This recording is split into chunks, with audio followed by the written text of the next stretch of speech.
So today we're going to take a look at what's going to happen if Finland forms an empire in 2024. Now this video is very unrealistic. All the events that are going to happen are fictional. Major alliances like NATO, CSTO, the EU or the UN, they do not exist in my videos. Also nuclear weapons are disbanded. But yeah, let's see what happens if Finland tries to form an empire in 2024. Let's see who they declare war on, how they expand and all those other stuff. So yeah, now let's get right into the video. Now the first thing that they're going to have to do here is that they're going to have to militarize their country. They're going to have to spend most of their money into their military in order to be strong and in order to expand. So yeah, we can see that for around 15 or 20 years, the Finnish had been militarizing their country, putting most of their money into their military, buying new tanks, aircrafts, ships, all the military stuff. And yeah, without these, them expanding would be impossible. So yeah, after all of this time, we can now see that the Finnish are ready for their first military campaign, for which now we can see that they are recruiting troops from all over the country. All of these troops are trained and it seems like they are ready for their first invasion. This one is going to be of Estonia, which is the weakest country close to them. So yeah, also the Finnish had been working on their navy too, because they might also invade some other countries in the future with their navy. But yeah, now let's zoom in. We can see that the Finnish make a naval landing in the western parts, taking out all of these regions, and we can see that they make another landing down here, securing all of the western coastline. Eventually we can see that one army is now pushing towards the capital city of Tallinn. And unfortunately for the Estonians, we can see that they lost their capital city. The Finnish troops still push around and they encircle a lot of Estonian troops right here, who had no other choice but to go ahead and surrender. And with their major armies gone, we can see that the remaining parts of Estonia just go ahead and surrender. And later on, we can see that all of Estonia got completely annexed by the Finnish Empire. Now, this was their first military campaign in which they did succeed. And because they won this war, the morale amongst the soldiers has been bolstered.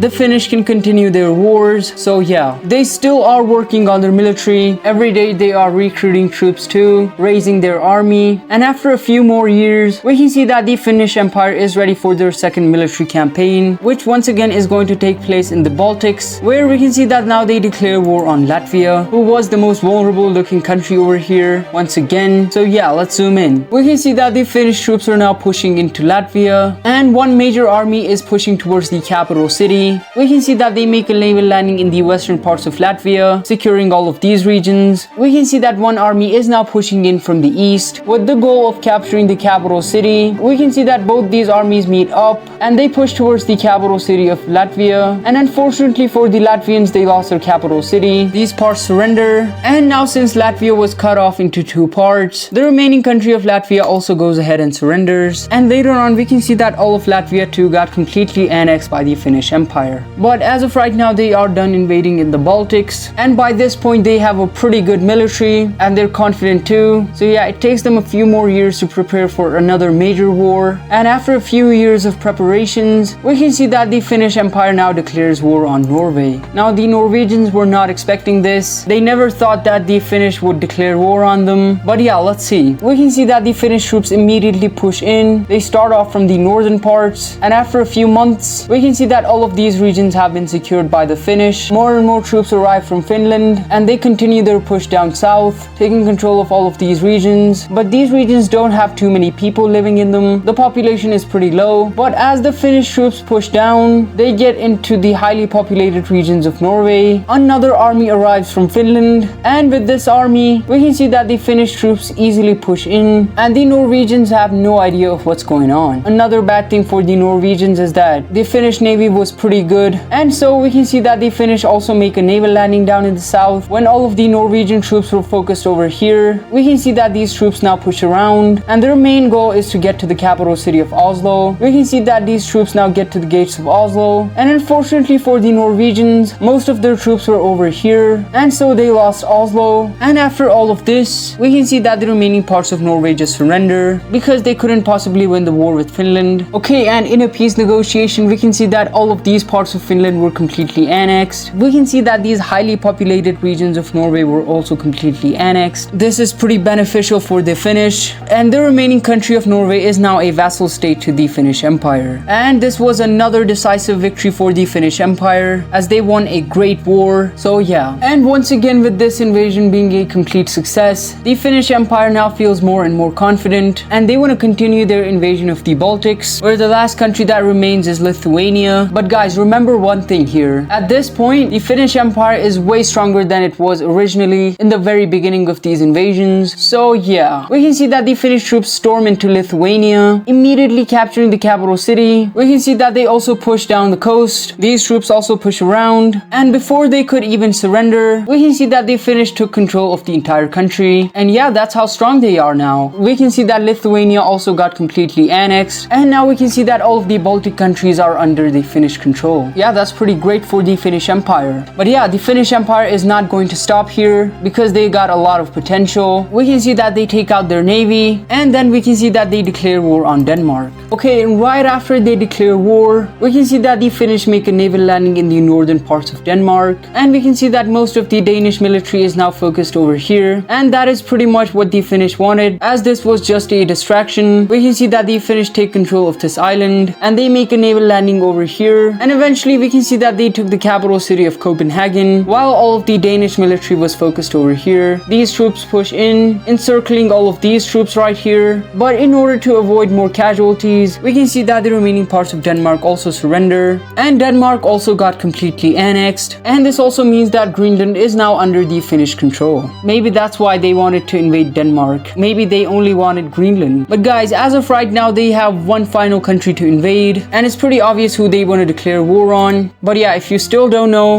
we can see that the Finnish Empire now declares war on Sweden. Now guys, hear me out. Sweden is a pretty strong country, but after Finland formed an empire, and after they have upgraded their military so much, Sweden doesn't even come close. So yeah, things are not looking good for Sweden here. We can see that the Finnish troops now push into Sweden, following the coastline. We can see that they also push in from the Norwegian parts, taking control of major cities. But yeah, their main goal is to get to the capital city of Stockholm, which is right about here. All these Swedish forces are now being crushed by the Finnish troops, and eventually we can see that the Finnish troops now get to Stockholm. So yeah, now let's zoom in. We can see that the Finnish troops have now arrived on the gates of Stockholm, and we can also see that the Swedish forces are heavily outnumbered, and it seems like they are gonna lose their city. The Finnish troops are encroaching every day, getting closer and closer. But one day we can see that the Swedish troops get out of their city, and they try to fight back the Finnish troops. They keep on fighting for a whole day, but once again, as I said, they were heavily outnumbered, and after suffering a lot of losses, we can see that the Swedish troops are now retreating, and they eventually get back into the city. But yeah, on the next day, we can see that the Swedish troops now decide to come out of their city to fight a pitched battle. So yeah, now let's look at what happens. We can see that both armies have now lined up, and guys, this is old style warfare, I know, but I like this more than the new style warfare. So yeah, we can see that both troops are now pushing towards each other, but as we can see, the Finnish troops heavily outnumber the Swedish troops. We can see that eventually they make contact and they start fighting. The fight continues for a few hours. Both sides are facing a lot of casualties, but once again, as I said, the Swedish troops are heavily outnumbered, and the Finnish army is also way better equipped. And yeah, after a few more hours, we can see that the Finnish troops are now able to encircle the Swedish troops. Their left and right flank are now trying to encircle all of the Swedish troops, and they do so successfully. And after a long day, we can see that the Finnish troops finally win the battle. And so, the Battle of Stockholm ends in a decisive Finnish victory. And with the surrender of their capital city, and after losing pretty much most of their troops, we can see that the remaining parts of Sweden just surrender. And once again, in a peace negotiation, we can see that all of these parts of Sweden were completely annexed. Also these parts, the remaining country is now a vassal state to the Finnish Empire. And yeah, this is the Finnish Empire at its peak. So this is gonna be it for today's video. If you enjoyed this video, make sure to subscribe, leave a comment, and tell me what you guys want to see in the future. And thank you for watching.